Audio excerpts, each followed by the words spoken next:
오늘 설교 제목은 원수를 사랑하라 라는 제목입니다. 어느 교회에 억지로 부인을 따라 교회 다니는 남자 성도가 있었습니다. 어느 날 그 여자 성도님이 부인이 몸이 아파서 교회에 나가지 못하게 되어서 남편을 억지로 떠밀어서 교회에 보냈습니다. 꼭 가서 설교 말씀 잘 듣고 예배 잘 드리고 그 내용을 나에게 좀 전해달라 그렇게 부탁을 했습니다.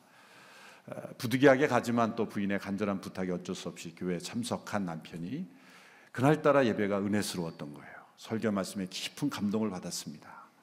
뭔가 이 영안이 열리는 듯한 그런 체험을 한 것이죠.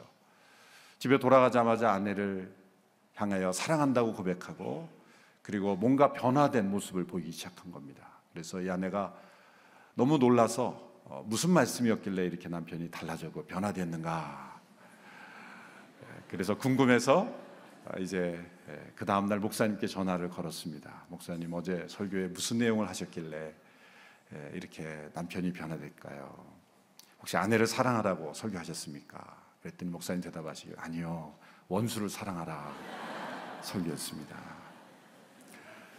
말씀을 준비하면서 나의 인생에 원수가 있었는가 생각해 봤더니 사실 원수라고 말할 사람은 없었던 것 같아요. 인생의 연륜이 짧아서 그런지 또 목회 길을 걸어가서 그런지 원수라고 말할 그런 사람은 저희 인생에 없는 것 같습니다. 생각해 보니까 목회 여정에서 가장 힘들었던 그런 순간은 제가 온누리교회 오기 전에 어느 교회에서 사역할 때 중고등부 전도사였을 때죠. 이제 막 목회를 배우기 시작할 때 그 부장 집사님이 계셨는데 모두가 있을 때는 누가 있을 때는 아주 깍듯하게 대했는데 단둘이만 만나면 반말과 거의 비슷한 협박으로 완전한 이중인격으로 저를 대하는 거죠. 어디 가서 얘기할 수도 없고 그 공포 속에 그분을 개인적으로 만나면 반말로 아주 협박을 하면서 본인이 원하는 대로 부서를 이끌어 가려고 했던 그런 분이 있습니다.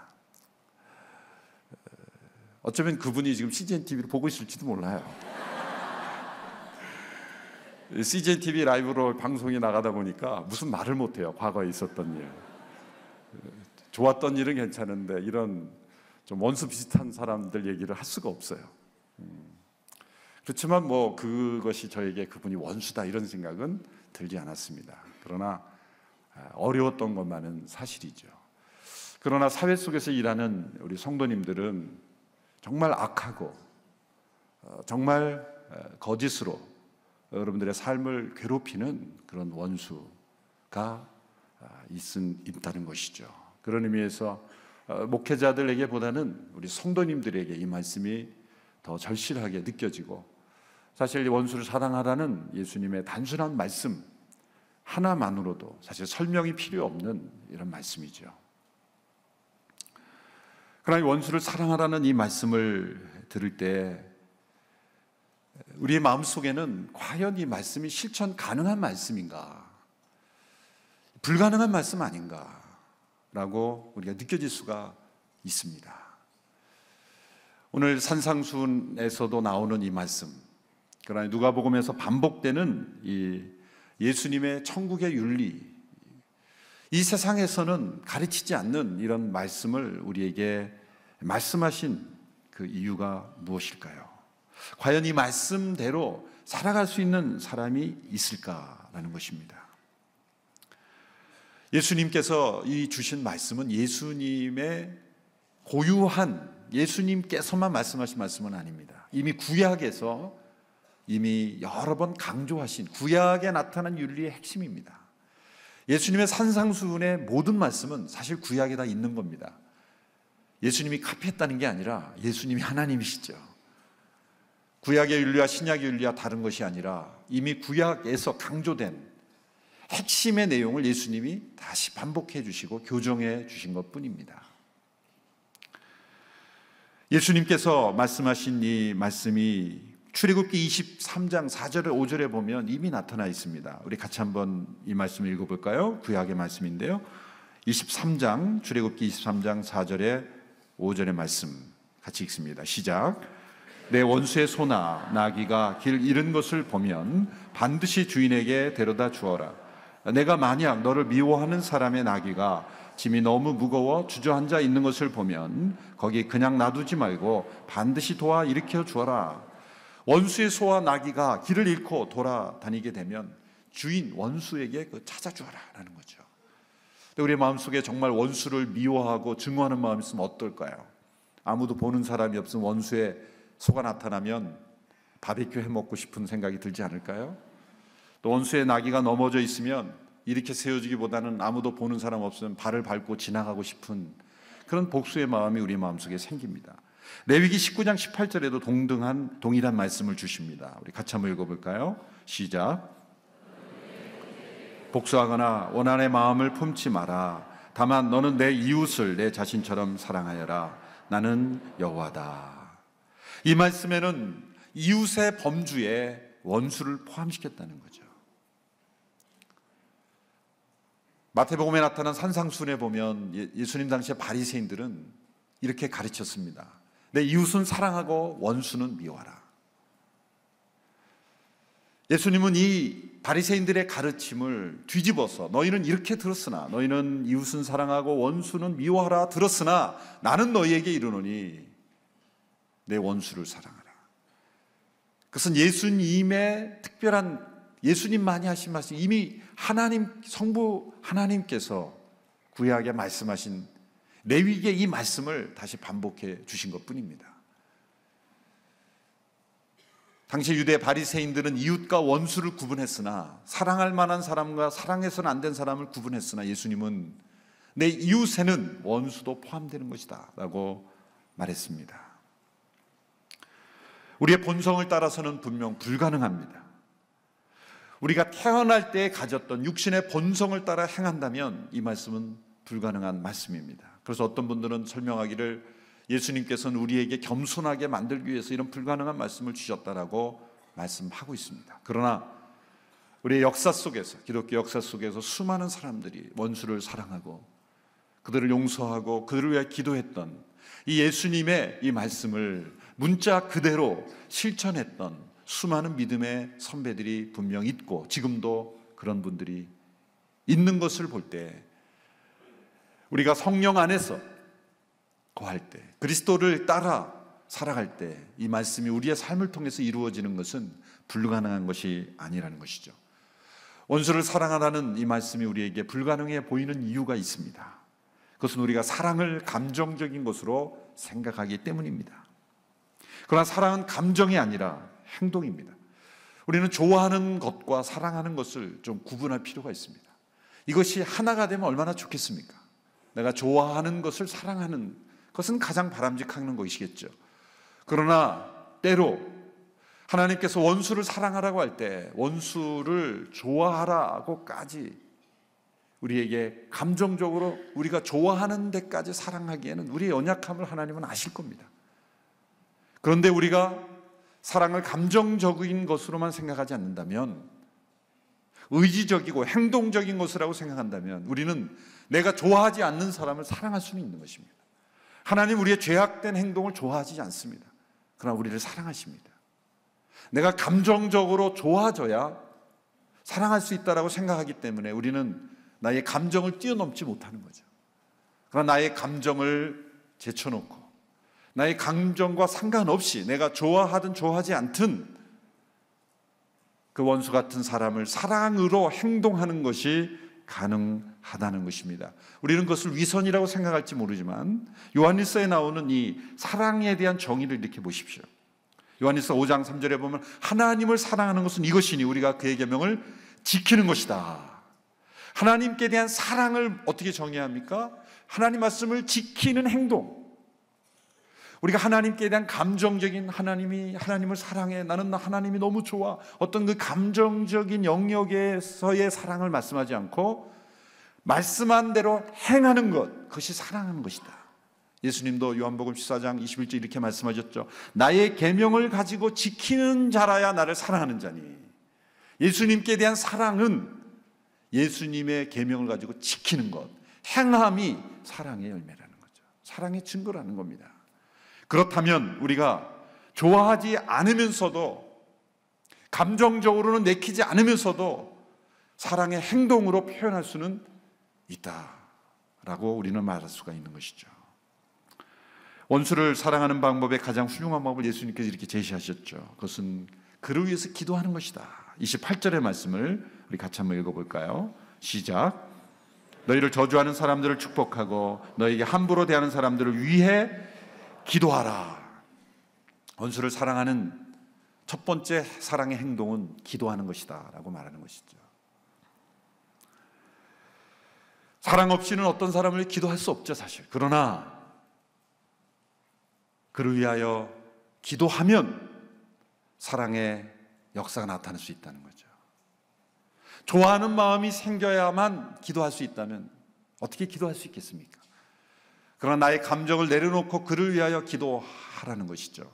존 스토트 목사님의 권면 가운데 이러한 부분에 대한 권면이 있습니다. 말씀은 아니지만 우리 함께 이 말씀을 한번 읽어볼까요? 제가 읽어보겠습니다. 눈으로 따라 읽으시기 바랍니다. 우리는 원수를 위해 기도하기 전에 우리의 마음속에 그에 대한 사랑을 느낄 때까지 기다려서는 안 된다. 우리가 그를 사랑한다는 것을 의식하기 전에 그를 위해 기도하기 시작해야 한다. 그러면 우리의 사랑이 싹트고 꽃이 피는 것을 발견하게 될 것이다. 사랑이 있어야 기도하는 것은 당연하지만 사랑이 없더라도 기도를 먼저 순종해서 시작하면 우리 마음속에 하나님께서 사랑의 마음을 불러일으키고 좋아하는 마음까지도 우리에게 주실 수 있다라는 것이죠. 원수를 사랑하는 첫 번째 사랑 행동은 그를 위해 기도하는 것입니다. 이 부분에 대해서 이 C.S. 루이스라는 유명한 문학가도 이분은 훨씬 더 재미있게 이렇게 설명했습니다. 제가 한번 읽어볼게요. 당신이 당신의 이웃을 사랑하느냐 여부 때문에 고민하느라고 시간을 허비하지 말라. 마치 당신이 사랑하는 것처럼 행동하라. 그러면 우리는 위대한 비밀 한 가지를 발견하게 될 것이다. 만일 당신이 누군가를 사랑하는 것처럼 행동하면 곧 그를 사랑하게 된다는 것이다. 만일 당신이 증오하는 어떤 사람에게 모욕을 가하면 당신은 더욱더 그를 크게 모욕하는 자신의 모습을 발견하게 될 것이다. 만일 당신이 그를 선대하면 당신은 그를 덜 미워하는 자신의 모습을 발견하게 될 것이다.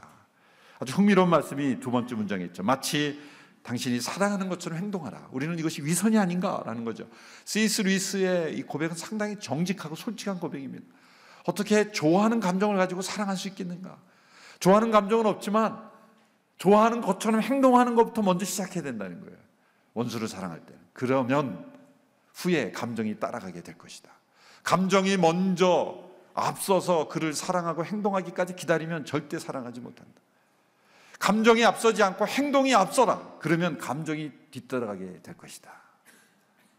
존 스토트 목사님의 권면과 맥락을 같이 해서 제가 함께 인용해서 읽어드렸습니다. 원수를 사랑하는 것의 시작은 그것이 무엇이든지 간에 나의 감정과 상관없이 사랑하는 것처럼 행동하는 것으로 시작하는 것이다.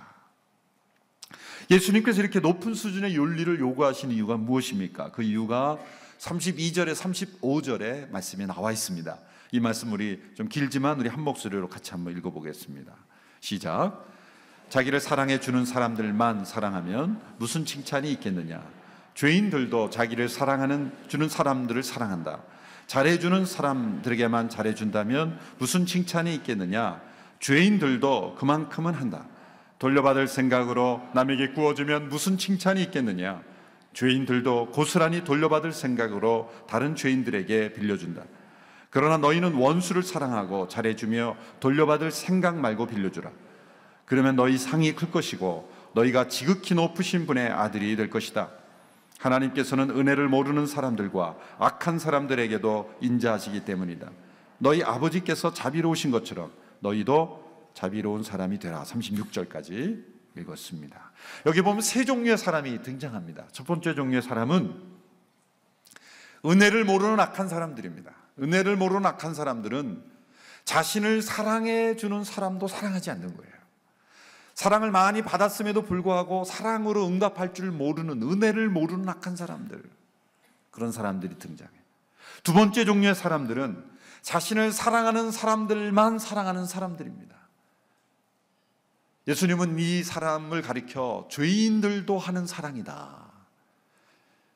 육신의 본성을 따라서도 우리는 자기를 사랑하는 사람들은 사랑하게 되어 있습니다. 잘해주는 사람은 잘해주고 선대해주는 사람은 선대해주는 거죠. 굳이 육신의 본성을 부인하지 않아도, 자기를 부인하지 않아도 할 수 있는 사랑이죠. 예수님이 죄인들도 그런 사랑을 한다. 그러니 첫 번째 부류의 사람은 죄인이라고도 말할 수 없는, 육신의 본성을 따라 살아가도 사실 자기를 잘해주는 사람은 잘해주게 돼 있는데, 육신의 본성도 그거보다 훨씬 더 악한 삶을 사는, 은혜를 모르는 악한 사람들이. 세 번째 종류의 사람은 누굽니까? 자기를 사랑하지 않을 뿐만 아니라 악하게 대하는 사람들도 사랑하는 사람들입니다. 이 세 종류의 사람들이 예수님의 말씀에 등장하는 겁니다. 자기를 사랑하는 사람조차 사랑할 줄 모르는 사람, 은혜를 모르는 사람들, 또 자기를 사랑하는 사람들만 사랑하는 사람들, 죄인들도 하는 그런 사랑이죠.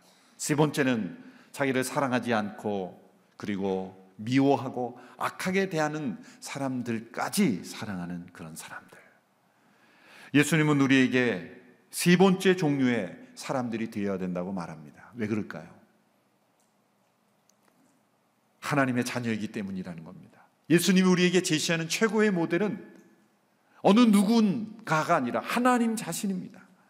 우리는 하나님의 형상대로 지음을 받았고 하나님의 자녀로 구원을 받았기에 우리의 기준은 하나님이어야 된다는 겁니다. 하나님이 어떤 분인가를 설명합니다.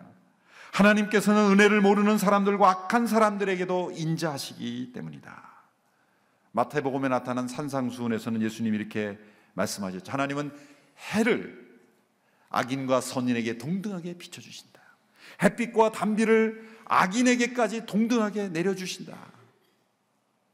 비가 내릴 때, 메마른 가뭄이 있을 때, 비가 내릴 때 예수님 잘 믿는 사람들의 밭에만 비가 내리고 안 믿는 사람들에게는 비가 안 내리고, 착하게 사는 사람들의 사업만 잘 되고, 그리고 나쁜 사람들의 사업은 물론 그가 법을 어기면 안 되겠죠. 그러나 울타리 내에서 나쁜 심성을 가진 사람도 사업이 잘 되는 경우가 있잖아요. 하나님이 그들의 사업은 안 되게 해야 되지 않습니까? 그런데 하나님은 심은 대로 거두게 하시는, 선인과 악인에게도 햇빛과 단비를 동일하게 내려주시는 하나님의 이 일반 은총, 이 커먼 그레이스, 하나님은 그런 분이시더라는 거예요. 이 말씀은 하나님이 악에 대해서 아무런 대응도 하지 않고 심판도 하지 않고 무기력하게 끌려가신다는 뜻이 아닙니다. 성경에 보면 심판의 역사입니다. 소돔과 고모라를 멸하시고 홍수로 세상을 멸하셨고 이스라엘 민족이 타락할 때 분명히 하나님이 심판하셨습니다. 그리고 최종적으로 이 세상에 하나님은 정말로 심판하실 겁니다. 끝까지 회개하지 않는 자들에게 하나님은 영원히 꺼지지 않는 불에 던지신다고 말씀하셨습니다. 그러나 하나님께서 이 심판 이전에는 모든 사람들에게 동등한 기회를 주시고 동등한 은혜를 베풀어 주신 하나님이라는 거예요. 심판에 이르기까지는 하나님은 모든 사람을 동등하게 사랑하시고 기회를 주시는 하나님이시라는 겁니다. 그럼 우리는 이 하나님의 자녀로서 하나님을 닮은 자녀로 이 세 번째 사랑을 할 수 있어야 된다는 겁니다. 오늘 본문의 가장 핵심 구절은 35절 전반부입니다. 우리 그러나부터 우리 한번 다시 한번 읽어볼까요? 시작. 그러나 너희는 원수를 사랑하고 잘해주며 돌려받을 생각 말고 빌려주라. 그러면 너희 상이 클 것이고 너희가 지극히 높으신 분의 아들이 될 것이다. 여기 보면 원수 같은 사람을 사랑하고 잘해주면 원수만 이롭게 하는 게 아니라 결국 네가 잘 되는 것인데 상이 클 것이다 라는 거죠. 그 상이 무엇인지 우리는 천국에 가봐야 알 것입니다. 그런데 가장 큰 상이 뭐냐? 뒤에 이렇게 설명합니다.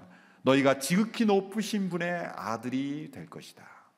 이 말씀을 보면 좀 오해할 수 있는 그러한 그 말씀이에요.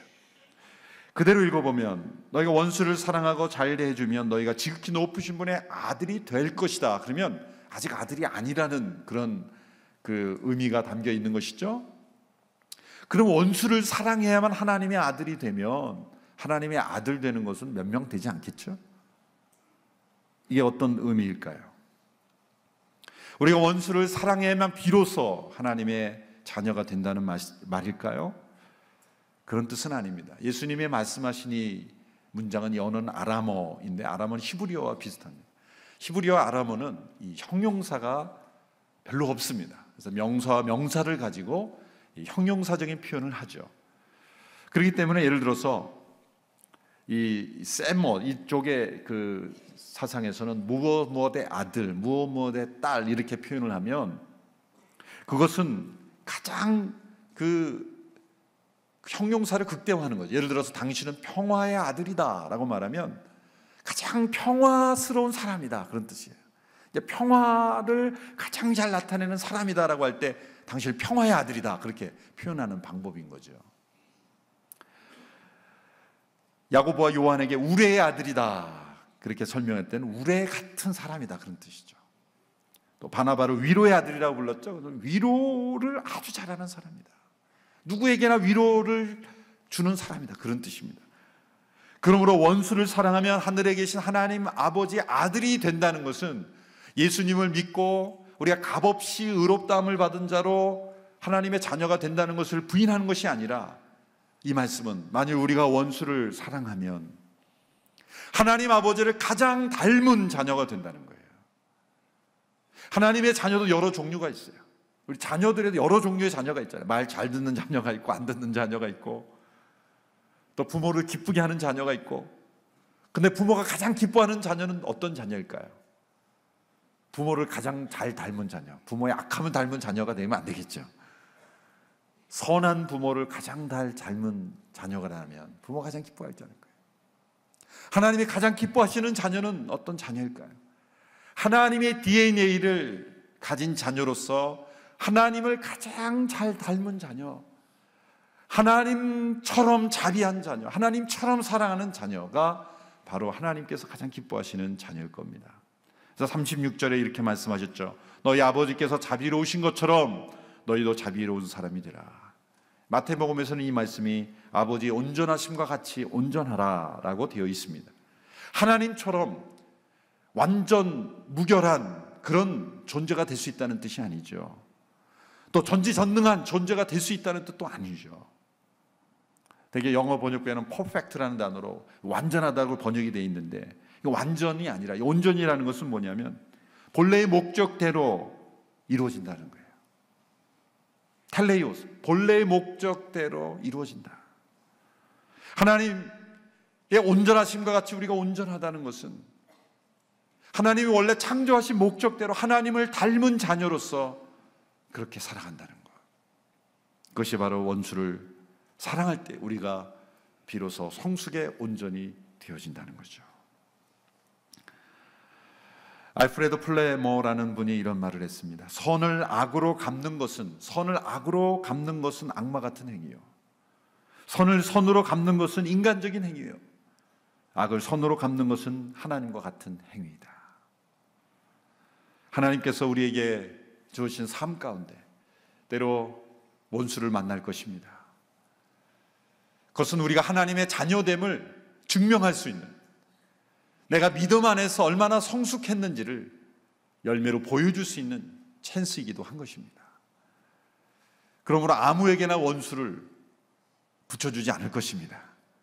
믿음의 훈련이 덜 된 사람은 원수를 안 만날 겁니다. 그러나 하나님이 나에게 원수를 붙여주신 것은 이 말씀을 체험할 수 있는 기회를 허락하시지 않았나 생각합니다. 그런 마음으로 내 감정과 내 기분과 내 상황에서는 도저히 그를 축복하고 기도할 수 없지만 기도하는 것도 시작하면, 어쩌면 사랑하는 것처럼 행동하는 것부터 결단하며 시작한다면 우리가 점점 우리 아버지의 온전하심과 같이 온전함으로 아버지를 가장 잘 닮은 자녀로 그렇게 하나님이 기뻐하시는 자녀로 성숙해 갈 수 있다라고 믿습니다. 일평생 한 번쯤은 만나게 되는 원수를 사랑함으로 우리 아버지를 기쁘시게 하는 우리 모두가 될 수 있게 되기를 주님의 이름으로 축원합니다. 기도하겠습니다.